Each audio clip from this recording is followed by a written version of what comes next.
कहते हैं एक आदमी था, जब उसका बाप मर गया तो घर में एक संदूक, बिल्कुल चम चम चम चम चमकते हुए पत्थर, महाराज वो चिलकें और वो झलक उसमें से निकले, घर में निकले। अब उसने सोचा कि हमारे घर में तो इतने हीरे हैं, हम बहुत धनी हैं। तो उसने सोचा कि किसी को बतावेंगे तो सरकार से पकड़वा देगा और हमको ठग लेगा, तो कोई प्रामाणिक व्यक्ति चाहिए। तो अपने चाचा के पास गया, बड़े जौहरी थे। तो चाचा जी ये देखो, एक लेके गया, हमारे पास ये पत्थर है, इसकी कितनी कीमत है। तो चाचा तो देखते ही पहचान गया कि ये तो कुछ नहीं है, लेकिन सोचा कि अभी बतावेंगे तो ये बेटा जो है, ये चाचा ताऊ का स्वाभाविक बैर माना गया है, हो साथ तो भतीजा, ताऊ भतीजे का लिखा, शास्त्र में लिखा है। अब दुनिया में होता है कि नहीं होता है ये तो देखो, हमको मालूम नहीं है ज्यादा, लेकिन शास्त्र में लिखा है कि ताऊ का और भतीजे का स्वाभाविक बैर होता है, न्योले और सांप की तरह। तो भ्रातृव्य हृदरुजा, भ्रातृव्य बोलते हैं। कहीं कहीं नहीं होता है, वो ईश्वर की कृपा है, समझो, है ना। उसकी हम तारीफ करते हैं, कोई निंदा थोड़ी करते हैं ना। बैर बढ़ाना तो कोई काम नहीं है, है ना। तो उसने सोचा ताऊ ने कि हम बतावेंगे तो काम बिगड़ जाएगा। उसने कहा कि देखो बेटा, हम तो हो गए बूढ़े, अब हमारी आंख से ठीक दिखता भी नहीं है, और हमारे लड़के जो हैं वो इस विषय में बड़े निपुण हैं, परंतु तुम ये करो कि तुम 6-8 महीने अब उनके साथ काम करो और तुम खुद सीखो कि हीरा कैसा होता है। अब महाराज उसने अभ्यास किया, लगन तो बड़ी थी और धनी होने का शौक भी था कि हमारे पास इतने निकलेंगे। 6 महीने में ऐसा निपुण हो गया कि कोई कैसा भी हीरा लावे देखते ही बता दे कि ये इतनी कीमत का है, ये ऐसा है। एक दिन उसके मन में आया कि हमारे घर में भी बहुत हैं, जरा देखें तो। अब वो जाके निकाल के एक हीरा देखा तो वो तो कांच था, तो 2 आने का था। अरे सीताराम, एक बार दादाजी को एक हीरा मिला था तो 2-3 दिन वो हीरा रहा। बद्रीनाथ पहुंचते पहुंचते वो कांच हो गया। बहुत मजा आया, उसमें भी बहुत मजा आया।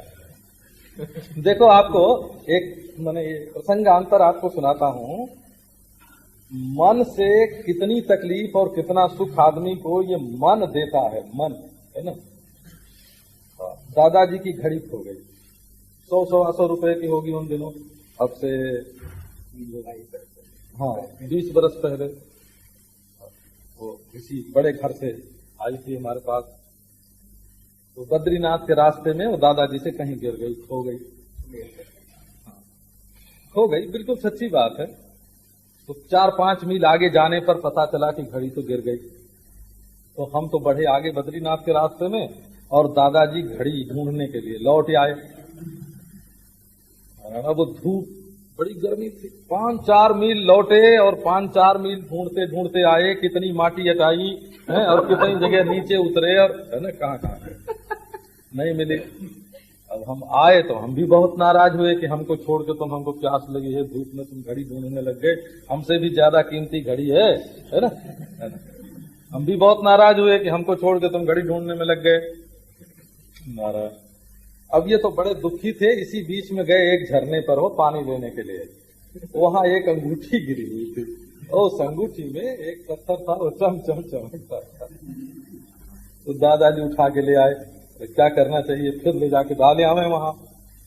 तो मैंने कहा कि देखो, किसी यात्री की होगी तो वो तो अब बद्रीनाथ चला गया होगा, तो वहां डालना ठीक नहीं है, दूसरे को मिल जाएगी, चलो देते थे। अब दादाजी को बड़ी खुशी हुई कि घड़ी गई और 2000 रुपए की अंगूठी मिल गई। अब वो घड़ी बिल्कुल भूल गई हो बिल्कुल घड़ी भूल गई और अंगूठी मिलने की खुशी हो गई। अब बद्रीनाथ पहुंच के वहां किसी को बताया कि ये अंगूठी कितने की, उसने कहा 4 आने की।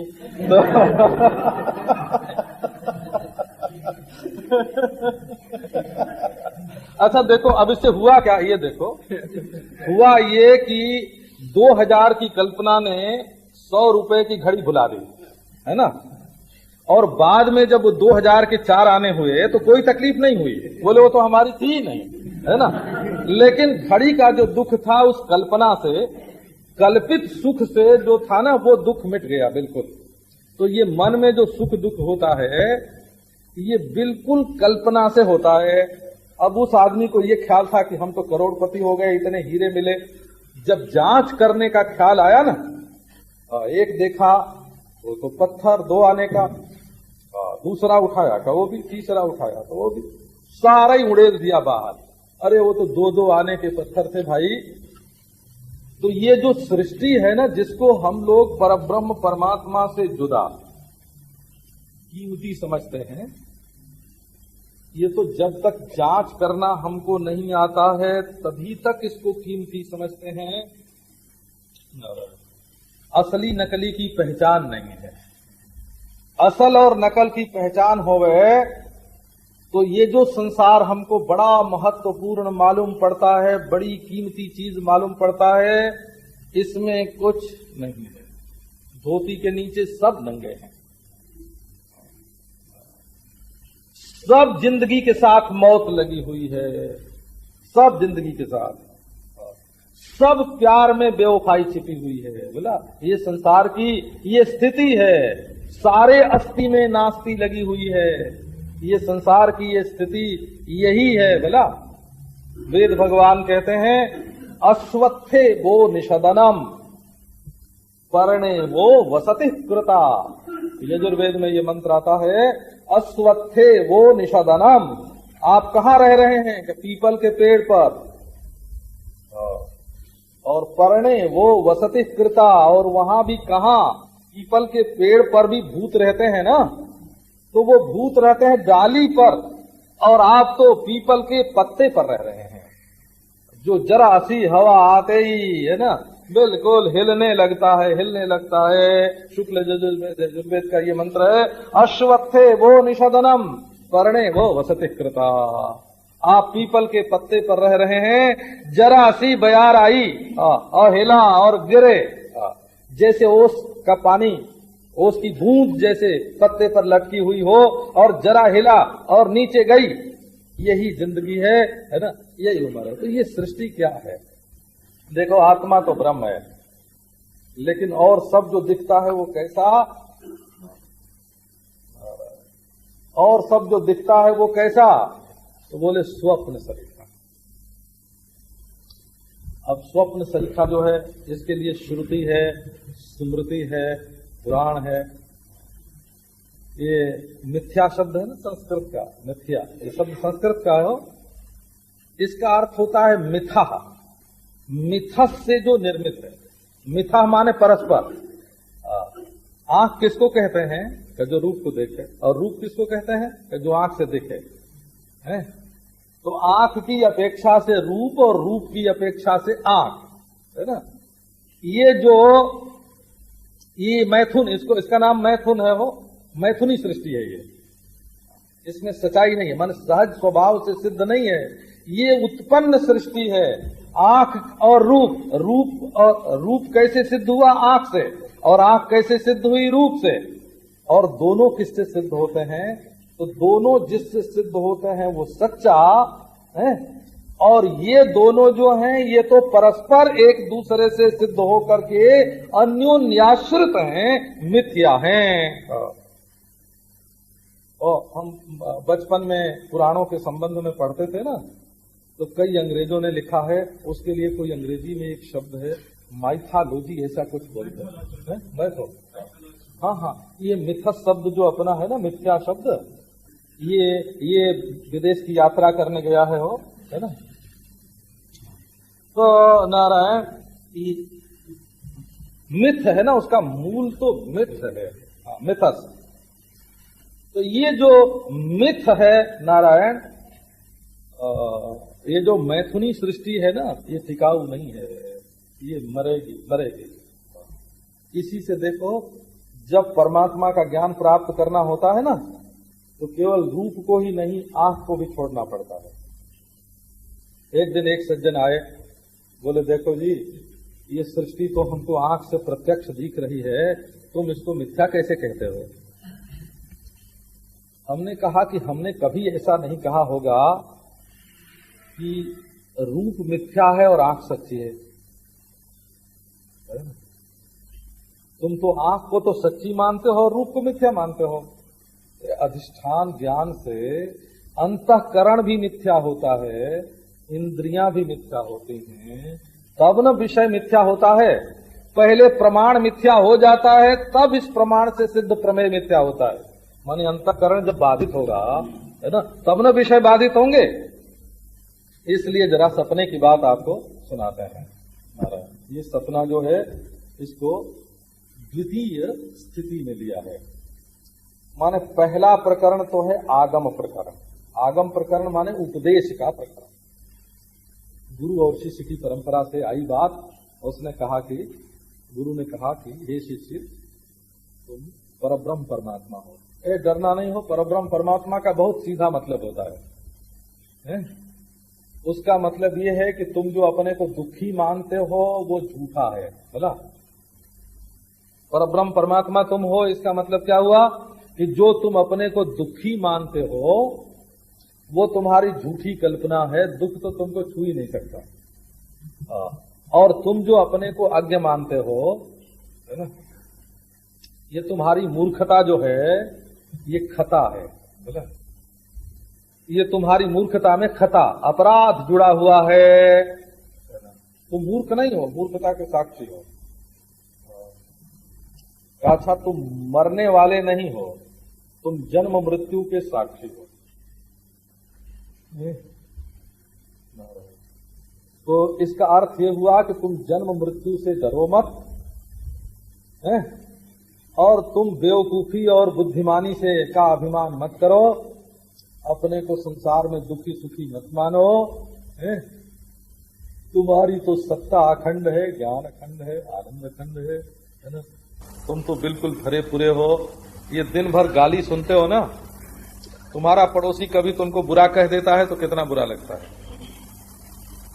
और कोई तारीफ करता है तो कितना अच्छा लगता है ना? देखो, तुम हीन नहीं हो, अपने को हीन कभी मत समझना। श्री रामानुजाचार्य जी महाराज ने कहा कि अपने दोषों के ही चारों ओर मड़राना ये तुमको नरक में ले जाएगा।